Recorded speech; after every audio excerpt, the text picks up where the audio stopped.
You have to be careful because, it does create a house of mirrors. If you're not grounded and then it happens to you, then, you might have a hard time understanding that who you are and what you believe is different than how people perceive you, right? And I think you probably have had this experience. People will project their fantasies, their anger, their joy, whatever, into an individual that they are fans of or that they listen to. And what's particularly interesting about podcasting as a medium, which I didn't anticipate, was there's something about being in people's ears, like we are right now, for a regular period of time. And you got to daily. And there's something about getting to daily, which Howard Stern did, Charlie Rose did. I did for a while here. I'm 4 days a week, 3 days on This Week in Startups, 1 day on All In.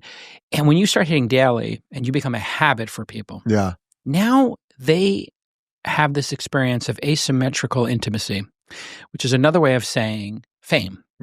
They know everything about you. They know you have a kid or 2 kids. They know your dog. You like to ski in Japan. They know all this stuff. You've never met them.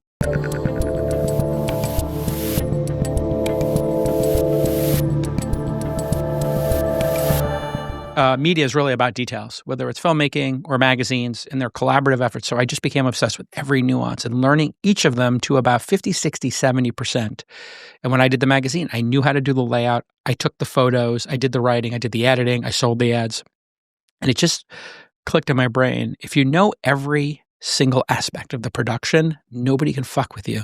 You're kind of unstoppable. So every time I did a different medium, and podcasting came out of the podcasting revolution came out of blogging, because Dave Weiner and Adam Curry decided to add to blogs an attachment. And the attachment could be a PDF, an image, or an MP3 file. And so I was maybe the fourth or fifth podcaster. So what year was that? 2003 or 4. Because I started a podcast around 2005 or 6, and that was still very, I didn't even know when I had a guy that I was doing it with, my on-air partner, who was like, let's do a podcast. And I was like, okay. And we would sit and do it. So we'd have mics like this sitting at a table.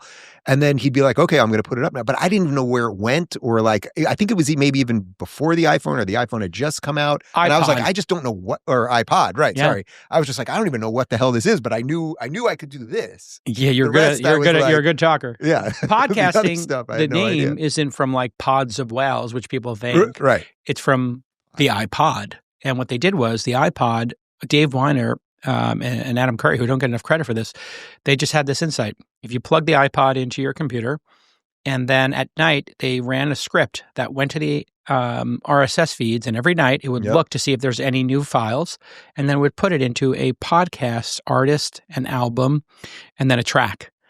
And so it hacked the original thing and the original iPod. And then you would take your iPod with you on the subway, and you'd have a couple of talk shows. And I think that's when, a lot of like interesting people started to understand there might be something here, because a lot of the podcasters were fans of talk radio. Whether it was Charlie Rose or Howard Stern, there was a lot of like, I want to be those guys. How do you become those guys? Well, you got to get somebody to give you permission.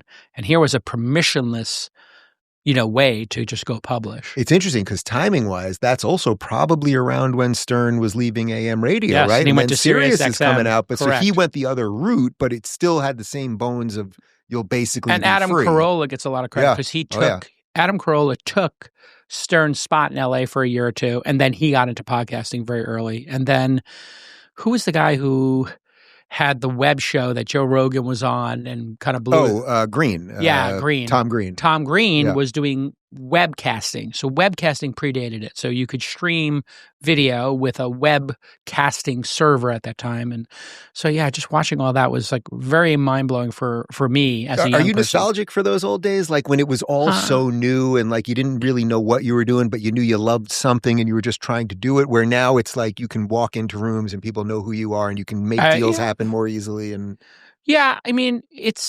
there was something very charming about the early days of it when there was only 100 people or 1,000 people listening, because it was much more freewheeling, and, heavy is the head that wears the crown kind of situation.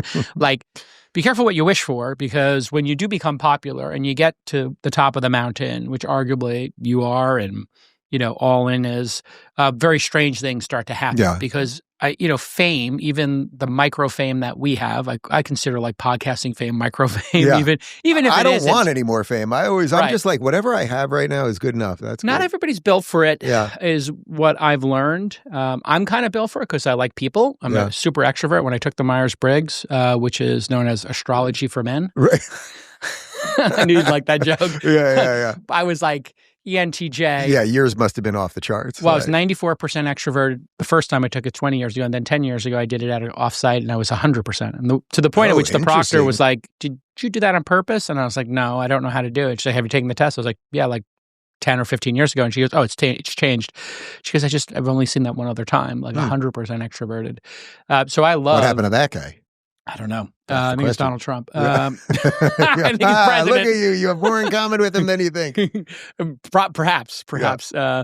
You have to be careful because, it does create a house of mirrors. If you're not grounded and then it happens to you, then, you might have a hard time understanding that who you are and what you believe is different than how people perceive you, right? And I think you probably have had this experience. People will project their fantasies, their anger, their joy, whatever, into an individual that they are fans of or that they listen to. And what's particularly interesting about podcasting as a medium, which I didn't anticipate, was there's something about being in people's ears, like we are right now, for a regular period of time. And you got to Daily. And there's something about getting to Daily, which Howard Stern did, Charlie Rose did. I did for a while here. I'm 4 days a week, 3 days on This Week in Startups, 1 day on All In.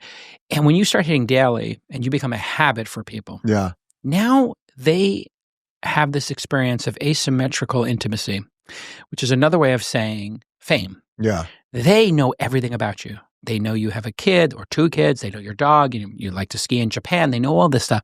You've never met them. Yeah. So when they come up to you, it's this cathartic moment, like we went to summer camp together and we haven't seen each other for 20 years, or we fought in like some war and then we saw each other again at a 50th reunion of something, a D-Day. Like it just opens up this incredible emotional experience for people. I find that absolutely pleasant and joyful. It's incredible, yeah. It's incredible. Sometimes it can be a little bizarre when they remember something about you that you don't even remember. Of course. You're like, wait, I said that, I did that, I was there, and then yeah. I have to brace for impact because people say, you don't remember this, but you had this profound impact on my life. And I'm always like, I hope in a good way. Yeah, right. And it's actually quite charming because I have always been so effervescent and enthusiastic about entrepreneurship and people quitting their jobs and just following their dreams and have given people that roadmap. I can't tell you the number of times, it's thousands, that people have stopped me at an airport over the last decade and say, I heard you say this to this founder on your podcast.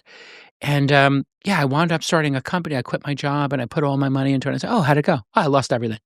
And I'm like, okay, I'm sorry. And they're like, no, I did another company and I sold it for $50 million and now I'm married, I have 3 kids and I'm independently wealthy. I'm like, great. Did you ever think of calling me to angel invest? And they're like, yeah, I did actually, but I never did. Or even worse, I did and you never responded to me. Or how often do you get hit up at the airport where they try to pitch you right then and there? I love it. When people say, can I pitch you? I'm like, that's my greatest joy. It's if you can pitch me as long as you are cool with me giving you my candid feedback. Right. So I just always tell permission to be candid. And they're like, or would you like me to sugarcoat it? And what are the percentages here? How often do you... 100% do they want me to be candid? No, of course. I get that. But I mean, how often does someone randomly approach you at Starbucks or at an airport, pitch you something, and you're like, wow, we're going to have a call about this?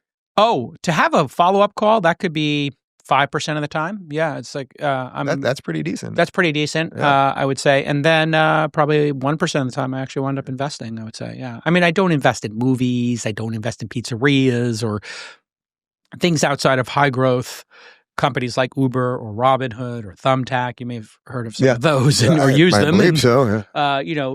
Those kind of crazy ideas are the ones that are non-consensus. Most people don't think they're going to work. And you have to ask yourself and rewire your brain as an angel investor. Or I'm really like I have a fund and I have 11 people who work on this with me. But we're investing in year 0.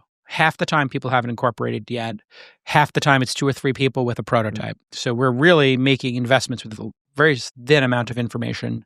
80% of the time, 90% of the time, the investment goes to zero.